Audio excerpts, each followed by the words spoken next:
Murcia çempiyon geldi Murcia. Maşallah.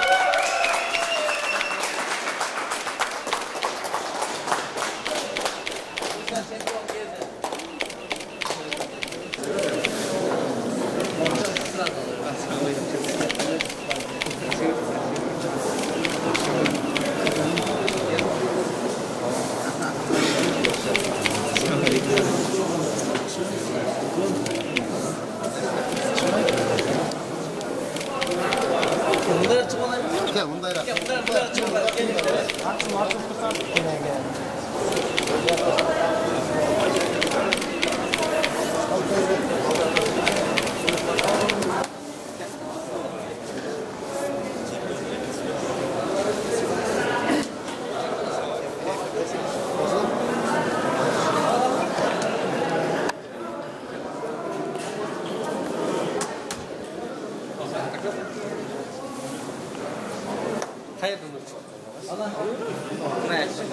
Жеңишкениз менен куттуктайбыз. Оор беттеш болду. Кандай сезимдер болду? Сезимдер жакшы. Эми жеңиштин сезимини эч жактан ала албайсың да, волнение ушундай. Эң башкысы жеңиш болду. Мекендештерибизди, көрмандарыбызды кубандык. Кудайга шүгүрлөр болсун. Аман эсен келип алдык. Кандай даярдыкта бардыңыз? Негизи атаандаш баазы убакытта билип калдыңыз.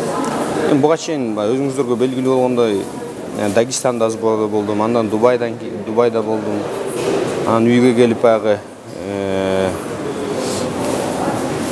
Кыргызстанда дагы подготовкаларды өттүк. Даярдык жакшы болчу. Жакшы болду. Бардык эми ошол жерде баягы процесстер бар жана весегонка, андан кийин восстановление. Ошо весегонкадан бир аз оор болду өтө. Андан кийин эми бойду өзүңүздөр күбө болдуңуздар. Соперникти биз күткөндөн да жакшыраак даярданыптыр бизге. Анан стиль ведения боя деп коет, ошол соперниктин бизге койгон тактикасы дагы алардыкы туура болду да. Бирок эми Кудайга шүгүр баягы көптөн бери баягы машыккан опыт, дух ушунун баары жардам берди. Агайларыбыз, жаныбызда, сиздердин эли журтубуздун дуасы.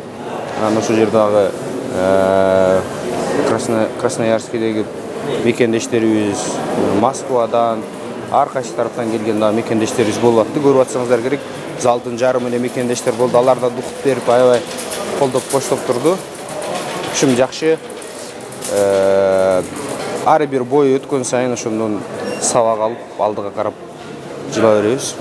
Анан сиз буга чейин М1да урушуп жүргөнсүз да. Азыр Eagles'ка өтүп калдыңыз да. Кандай иче болуп калды бул ушул процесс? Негизи эки уюмдун айырмасы кандай экен? Эми М1 глобалдын титулуна боюна мышташмак элем, бирок тилекке каршы ушу М1 глобал кандайдыр бир себептер менен турнир өткөрбөй калыштылар. Анан биздин контракттагы срок бүткөнүнө байланыштуу Саят Абдрахманов менен дагы болгон келишимибизди менеджерский жарыялаган болчу, билесиздер. Анан ошо менеджер, тренерлер менен баарыбыз команда сүйлөшүп, Хабибтин организациясында, Хабиб Нурмагомедовдун организациясында бой өткөрүп турууну чечтик.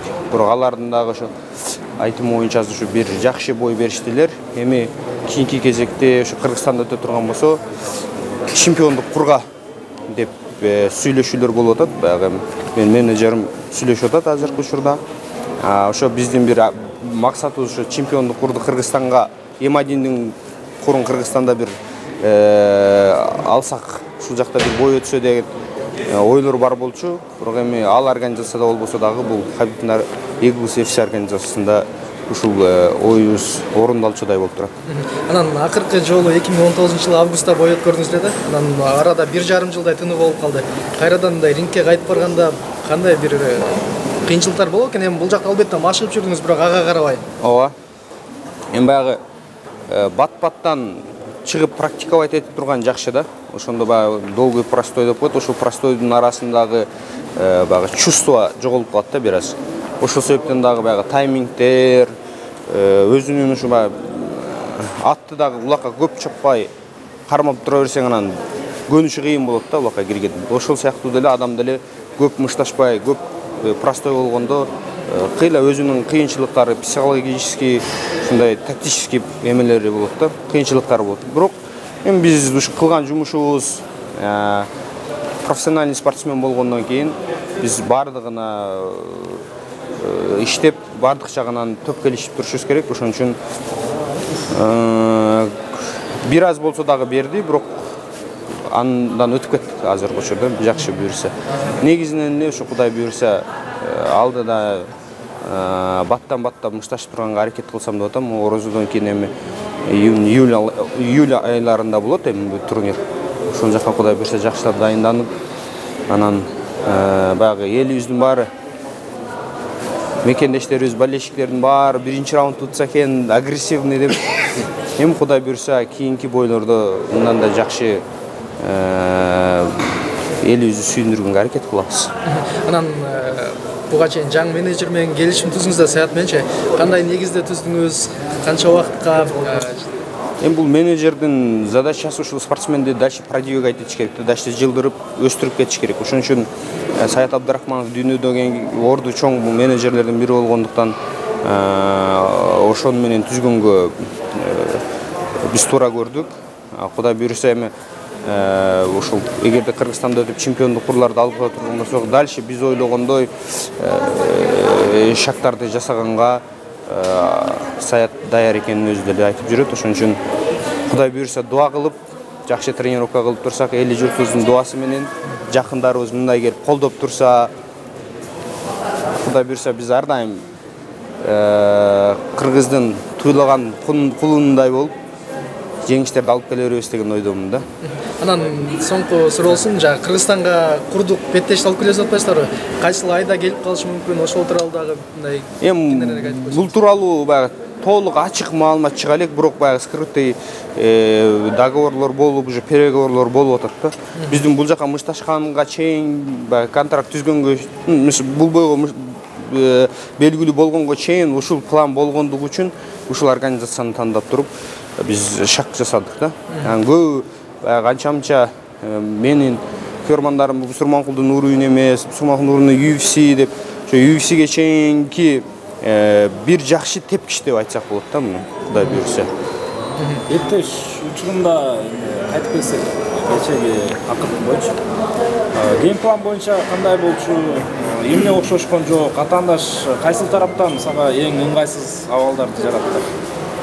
Беттеш биздин геймплан негизи темп менен иштешим керек эле. Мен функциональный негизи баардык 3 раундга даяр болчумун, бирок баягы чыкканда эле инициатива деп коет, ошо баягы центр октагонду алып иштеш керек да. Биздин геймплан ошондой болчу. Бирок алардын тилекке каршы геймпландагы ошол жанагы арткага жол жок только вперед.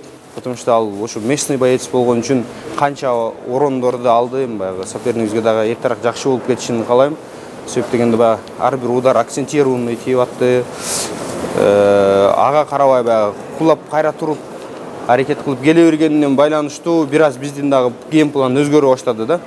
Кийинчи экинчи раунддун жарымынан баштап биз уже артка шаг кылып туруп встречный иштегенге туура келип калды. А так биринчи раундда, как өзүңүздөр көргөндөй, жалаң биз басымдуулук кылып иштегенге аракет кылдык да.